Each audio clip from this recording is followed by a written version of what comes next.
লাল আলু ভাজছে। লাল আলু ভাজলি? হ্যাঁ, এই দেখো লাল আলুর আজকে ভাজা হয়েছে। লাল আলু ভাজা খেতে কিন্তু খুব ভালো লাগে। আর হ্যাঁ, মামুনি কিন্তু লাল আলুর মিষ্টিও বানায়। আর এমনি লাল আলু অনেকে কাঁচাও খায়, সেদ্ধ করেও খায়, কিন্তু মিষ্টিটাও বানায়। তোমরা নিশ্চয়ই অনেকে খাও। লাল আলু ল্যাংচা খুব ভালো হয়। হ্যাঁ, ল্যাংচা। তো যারা জানো না তারা কিন্তু কমেন্ট করবে।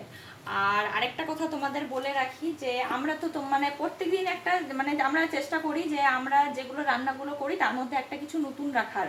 মানে তোমরা যেহেতু আমাদেরকে এত সাপোর্ট করো, ভালোবাসা দাও, সেজন্য আমরাও ভাবি যে একটা কিছু নতুন কিছু বানিয়ে তোমাদের সামনে রিপ্রেজেন্ট করার।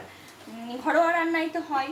তো আজকে সেরকমই দেখো, আজকে একটা বানিয়েছি সজনে পাতার ভর্তা।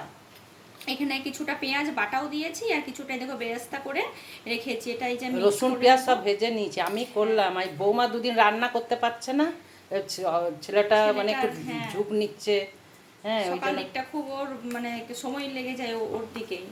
এই দেখো হ্যাঁ, এই দুদিন রান্না করছে। দেখো সজনে পাতার ভর্তা। সজনে পাতার ভর্তা হয়েছে। তোমরা কারা কারা খেয়েছো বা যারা জানো না সবাই কিন্তু কমেন্ট করবে, জানাবে। রেসিপিটা জানতে চাইলে কমেন্ট করবে।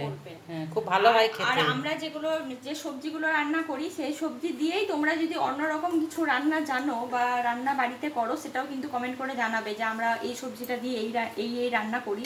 তাহলে কি হবে, তাহলে আমরাও জানতে পারবো। তো এদিকে দেখো বিউলির ডাল হয়েছে, ধোয়া বিউলির ডাল, রসুন ফোড়ন, লঙ্কা, জিরে এইসব দিয়ে। আর বিউলির ডালে একটু সামান্য হিংও দিই আমরা। হিং দিলে কি হয়, খেতে ভালো লাগে, একটা খুব সুন্দর স্মেল আসে। এই দেখো গন্ধরাজ লেবু কেটেছে মামুনি, ভাতের সাথে মেখে ঘি দিয়ে খাবো। এটা গন্ধরাজ নয়। গন্ধরাজ নয় না, এটা পাতিলেবু গাছে টাটকা গাছের। দেখো টাটকা। আচ্ছা, আসলে গন্ধরাজ লেবুই মামুনি আমার বান্ধবী দিয়েছে, এক বান্ধবী দিদি দিয়েছে। আমি ভাবলাম যে গন্ধরাজ লেবু। না, ওটা নয়, এটা আর এই যে দেখো ঢেঁড়স সেদ্ধ হয়েছে। বাড়িতে কটা কচি কচি ঢেঁড়সই ছিল, মানে সেখান থেকে বেছে বেছে কচিগুলোই নেওয়া হয়েছে।